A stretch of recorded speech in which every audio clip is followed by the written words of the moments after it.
हिंदू हृदय सम्राट शिवसेना प्रमुख श्रद्धेय बाळासाहेब ठाकरे यांच्या विचारावर चालणारे एकनाथराव शिंदेजी यांच्या पक्षाला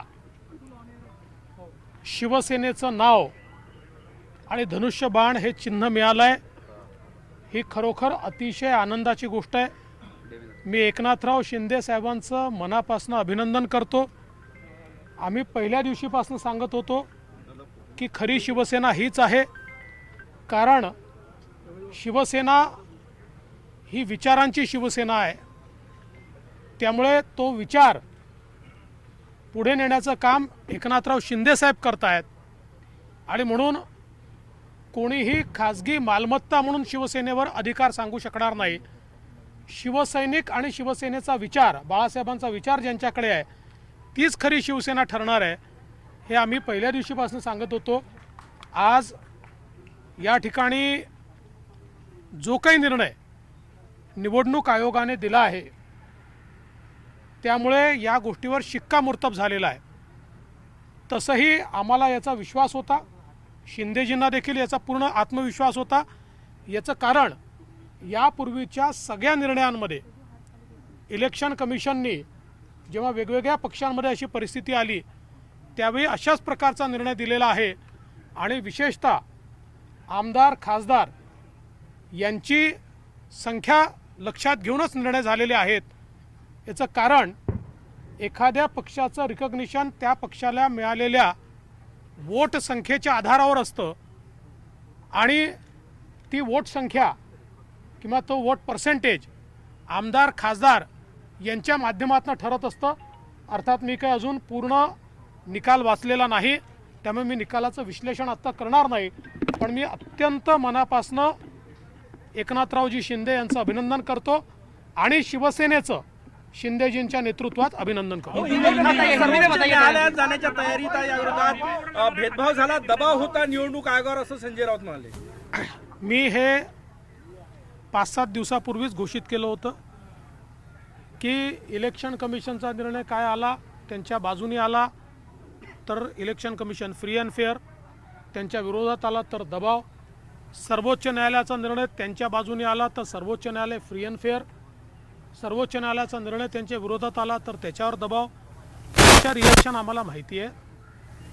माझं स्पष्ट मत आहे की शेवटी या देशामध्ये न्याय आहे, कायदा आहे आणि संविधान आहे, याच्या अंतर्गत झालेला निर्णय आहे। जरूर त्यांनी सर्वोच्च न्यायालयात जावं किंवा उच्च न्यायालयात जावं, तो त्यांचा अधिकार आहे।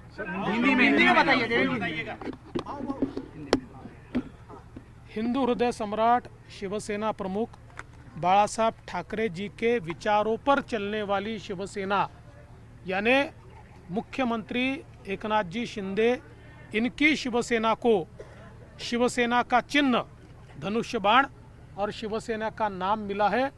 अब ओरिजिनल शिवसेना ये एकनाथ शिंदे जी की शिवसेना बनी है। मैं एकनाथ शिंदे जी का बहुत बहुत अभिनंदन करता हूं। हम लोग पहले दिन से इस बारे में कॉन्फिडेंट थे, क्योंकि इलेक्शन कमीशन के अलग अलग पार्टियों के बारे में इसके पहले के अगर आप निर्णय देखेंगे तो इसी प्रकार के निर्णय उन्होंने दिए हैं। इसलिए मुझे ऐसा लगता है कि हमें जो विश्वास था, आज उस विश्वास को पूरे तरीके से बल मिला है और असली शिवसेना, बाळासाहेब के विचारों पर चलने वाली शिवसेना, ये एकनाथ शिंदे जी की ही है। ये आरोप लगाया जा रहा है कि जिसकी उम्मीद थी वही हुआ शिवसेना की तरफ से, ऐसा वक्तव्य आ रहा है। देखिए, इससे अलग वक्तव्य वो दे ही नहीं सकते। उनके दोनों प्रकार के वक्तव्य टाइप करके रखे हुए थे। अगर उनके पक्ष में निर्णय आता तो उनका वक्तव्य था कि इलेक्शन कमीशन ने बहुत सही काम किया है, फ्री एंड फेयर काम किया है, और दूसरा उन्होंने टाइप करके रखा था कि उनके विरोध में आएगा तो इलेक्शन कमीशन दबाव में है। वो उनकी स्क्रिप्ट पर चल रहे हैं, लेकिन इलेक्शन कमीशन हो या सुप्रीम कोर्ट हो, ये कानून से चलता है, ये न्याय से चलता है, ये संविधान से चलता है। आता मंत्रिमंडळ विस्ताराचा मार्ग मोकळा झाला या संदर्भात मुख्यमंत्री सांगू शकतात, तो मुख्यमंत्र्यांचा अधिकार असतो। अनुमान था कि रिजल्ट इसी तरीके से चुनाव आयोग दे सकता है, जो जब आप लोगों ने सरकार का गठन किया था उस समय थी ऐसी उम्मीद?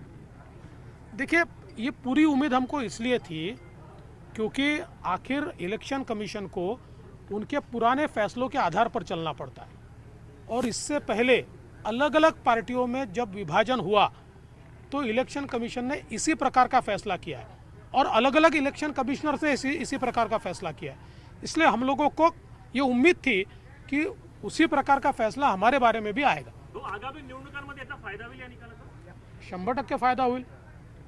कारण आत्तापर्यंत एक संभ्रम होता की खरी शिवसेना कोणाची, आणि म्हणून अनेक लोक विशेषतः अनेक शिवसैनिक हे कुंपणावर होते आणि वाट बघत होते खरी शिवसेना कोणती। आता त्यांना समजलंय खरी शिवसेना कोणती, त्यामुळे ते खऱ्या शिवसेनेत जातील। काही आमदार खासदार पण येणार का? बघत राहा। थँक्यू.